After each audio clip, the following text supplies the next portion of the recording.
Juízes 7. Gideão derrota os midianitas. Jerubaal, isto é, Gideão, e todos os homens que estavam com ele se levantaram de madrugada e foram acampar perto da fonte de Arode. O acampamento dos midianitas ficava no vale, no lado norte, perto do monte Moré. O Senhor Deus disse a Gideão: "Você tem gente demais, e por isso não posso deixar que vocês derrotem os midianitas. Se eu deixasse, vocês poderiam pensar que venceram sem a minha ajuda. Anuncie ao povo o seguinte: quem estiver com medo que saia do monte Gilboa e volte para casa."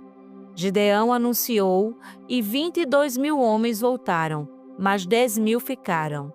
E o Senhor disse a Gideão: "Ainda é gente demais. Leve todos até as águas, e ali eu separarei os que irão com você. Se eu disser que um homem deve ir com você, ele irá. Se disser que outro não deve ir, ele não irá." Aí Gideão fez com que os homens descessem até as águas. E o Senhor Deus lhe disse: "Todos os homens que lamberem a água com a língua, como fazem os cachorros, devem ser separados dos que se ajoelharem para beber." 300 homens juntaram água nas mãos e lamberam. Todos os outros se ajoelharam para beber. Aí o Senhor disse a Gideão: "Com estes 300 homens que lamberam a água, eu libertarei vocês e lhes darei a vitória sobre os midianitas. Diga aos outros que voltem para casa." Então Gideão mandou todos os outros israelitas para casa, menos aqueles 300. Mas estes ficaram com toda a comida e todas as cornetas. O acampamento dos midianitas estava abaixo deles, no vale. Naquela noite o Senhor Deus disse a Gideão: "Levante-se e ataque o acampamento dos midianitas. Eu já dei a vitória a você, mas se você estiver com medo de atacar, desça até o acampamento deles. Leve junto Purá, o seu ajudante. Você vai ouvir o que eles estão dizendo e então terá coragem para atacar o acampamento." Gideão e Purá desceram até bem perto do acampamento inimigo. Os midianitas, os amalequitas e os povos do deserto estavam espalhados no vale, como uma nuvem de gafanhotos. Eles e os seus camelos eram tantos como os grãos de areia da praia do mar. Quando Gideão chegou, ouviu um homem contando o seu sonho a um amigo.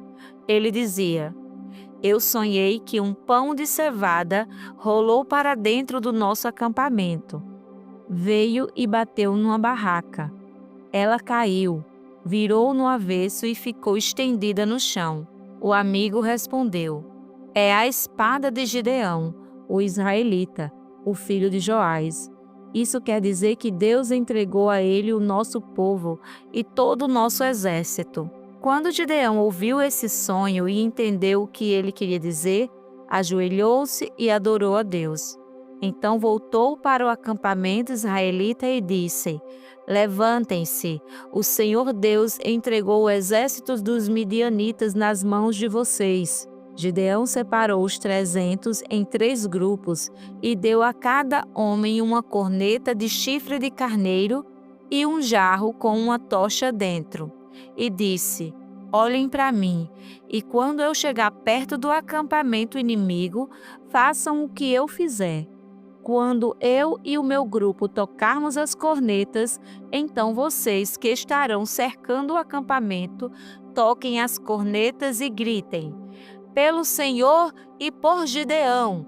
Um pouco antes da meia-noite, na hora de ser trocada a guarda, Gideão e seus 100 homens chegaram bem perto do acampamento.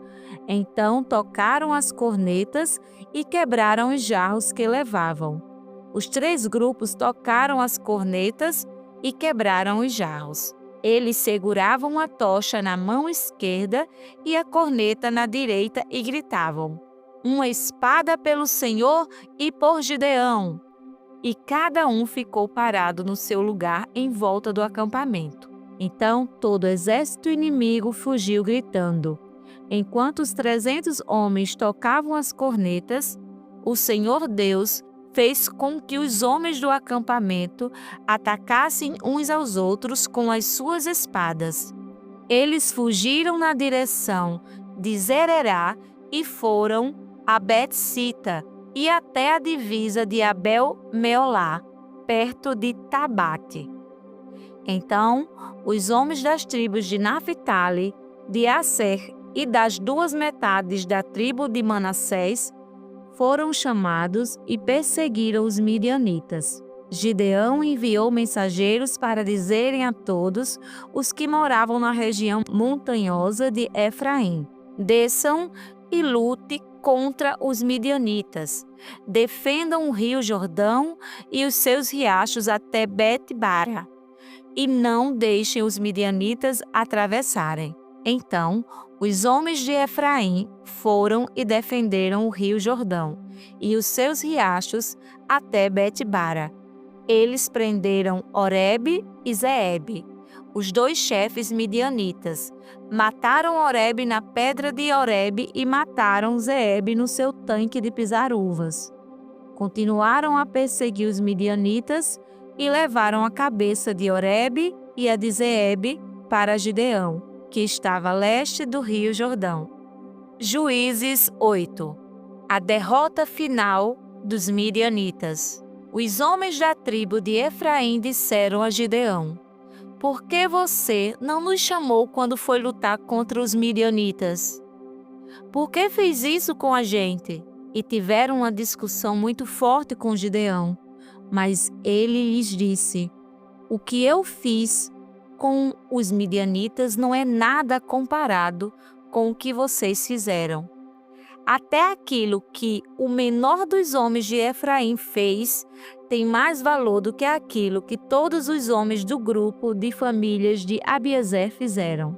Deus entregou Oreb e Zeebe, os chefes midianitas, a vocês. Que foi que eu fiz que possa ser comparado com isso? Quando Gideão disse isso, os homens de Efraim ficaram menos zangados. Gideão e os seus 300 homens foram até o rio Jordão e o atravessaram. Eles estavam muito cansados, mas continuaram a perseguir o inimigo.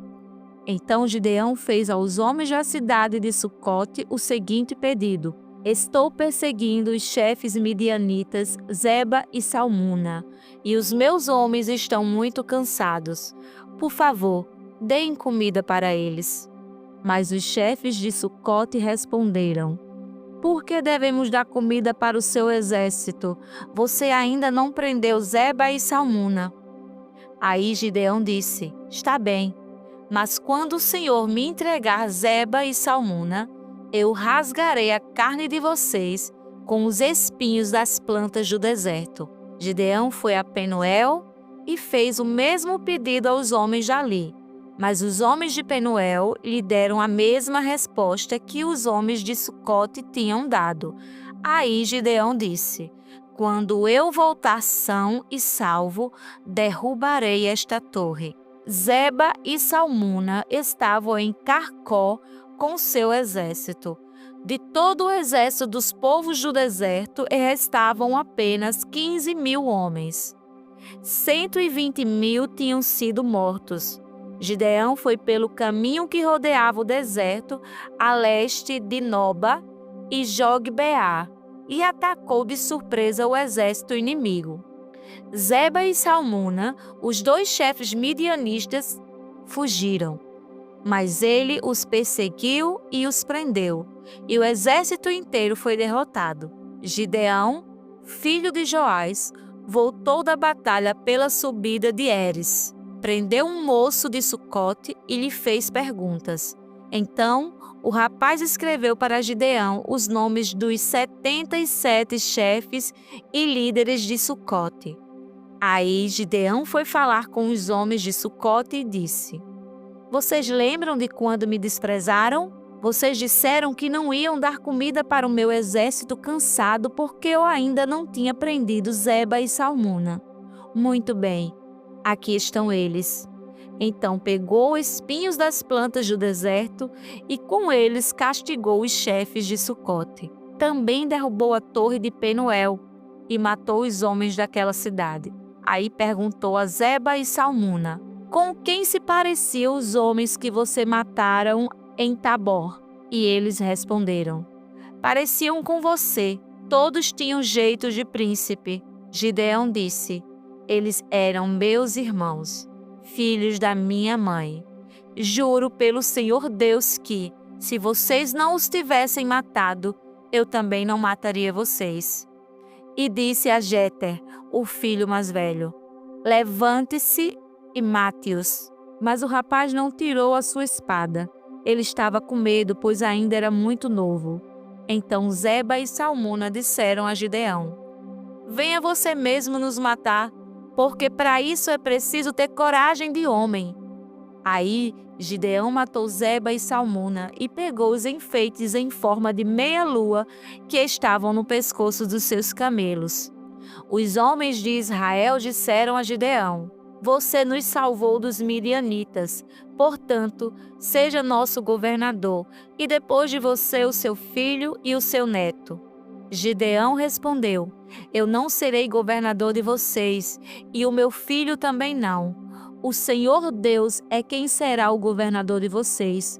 E continuou: mas vou fazer um pedido. Cada um me deu um dos brincos que tirou dos vencidos. Os midianitas usavam argolas de ouro nas orelhas porque eram gente do deserto. Os homens de Gideão responderam: nós os daremos com prazer a você. Então estenderam uma capa e cada um pôs nela os brincos que tinham tomado dos midianitas. Os brincos de ouro que Gideão pediu pesaram quase 30 quilos.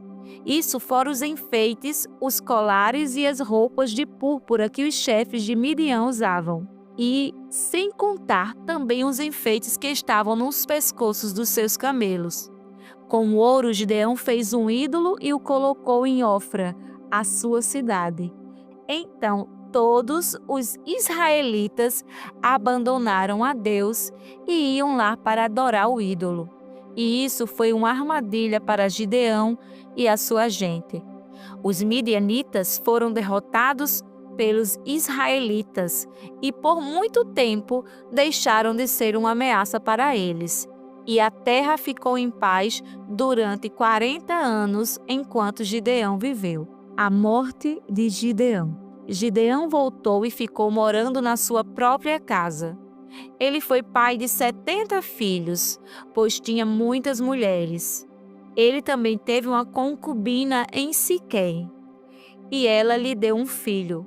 Gideão pôs nele o nome de Abimeleque. Gideão, filho de Joás, morreu bem velho e foi sepultado no túmulo de Joás, o seu pai, em Ofra, a cidade do grupo de famílias de Abiezer. Depois que Gideão morreu, o povo de Israel abandonou a Deus novamente e adorou os deuses dos cananeus.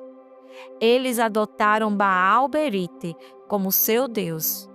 Não serviram por muito tempo ao Senhor Deus, que os havia livrado de todos os inimigos que viviam ao redor deles.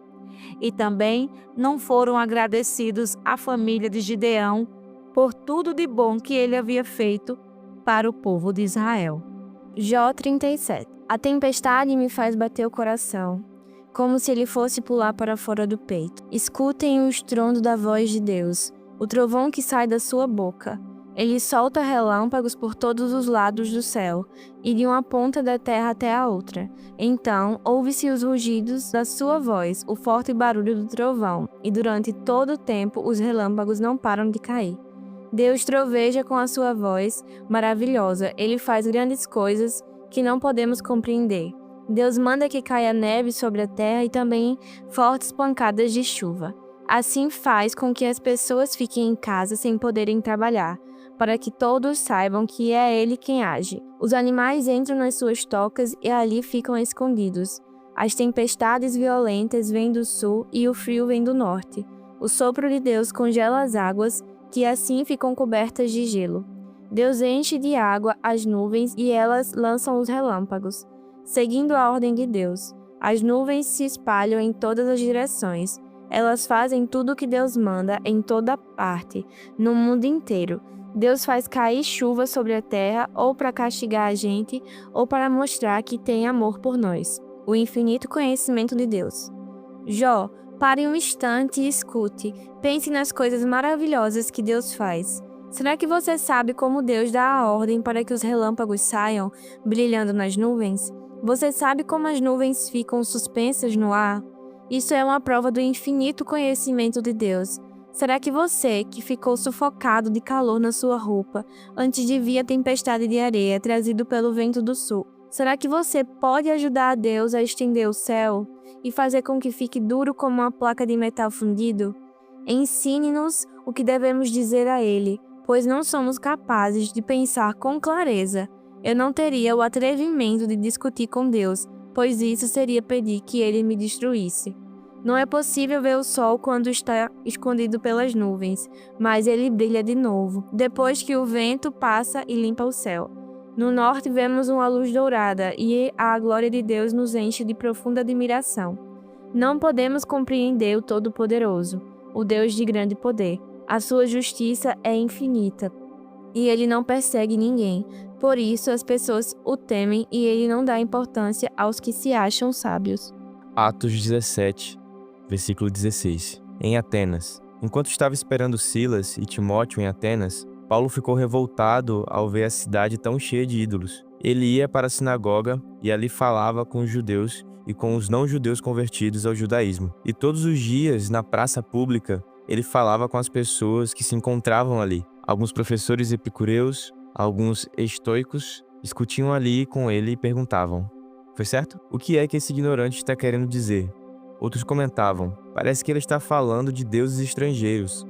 Diziam isso porque Paulo estava anunciando Jesus e a ressurreição. Então eles o levaram a uma reunião da Câmara Municipal e disseram: "Gostaríamos de saber que novo ensinamento é esse que você está trazendo para nós, pois você diz algumas coisas que nos parecem esquisitas e nós gostaríamos de saber o que elas querem dizer."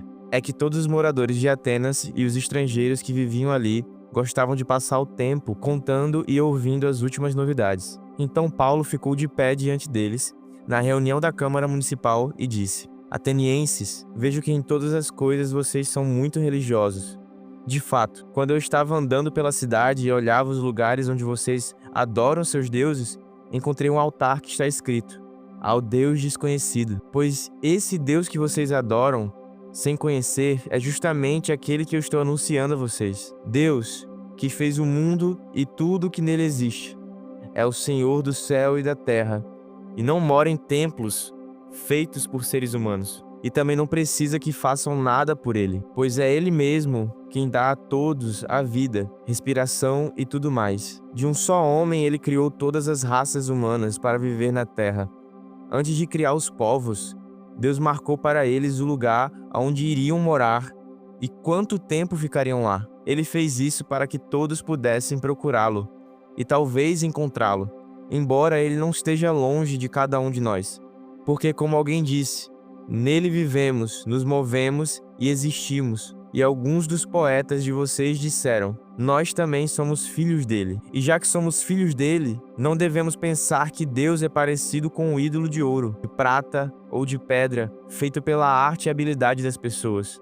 No passado, Deus não levou em conta essa ignorância, mas agora ele manda que todas as pessoas, em todos os lugares, se arrependam dos seus pecados, pois ele marcou o dia em que vai julgar o mundo com justiça, por meio de um homem que escolheu, e deu prova disso a todos quando ressuscitou esse homem. Quando ouviram Paulo falar a respeito da ressurreição, alguns zombaram dele, mas outros disseram: em outra ocasião, queremos ouvir você falar sobre esse assunto. Então Paulo foi embora dali, mas algumas pessoas creram e se juntaram a ele. Entre essas estava Dionísio, que era membro da Câmara Municipal, uma mulher chamada Damaris e mais outras pessoas.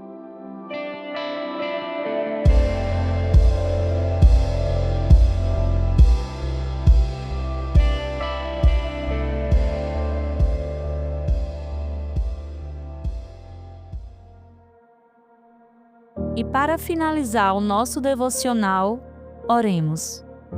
Pai amado, obrigado por este momento tão especial na Tua presença. Teu amor é o que nos fortalece e nos guia todos os dias.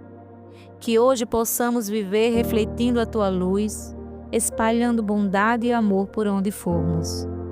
Que seja um dia cheio da Tua paz, das Tuas bênçãos e da Tua alegria. Nós te agradecemos e te entregamos tudo, em nome de Jesus. Amém.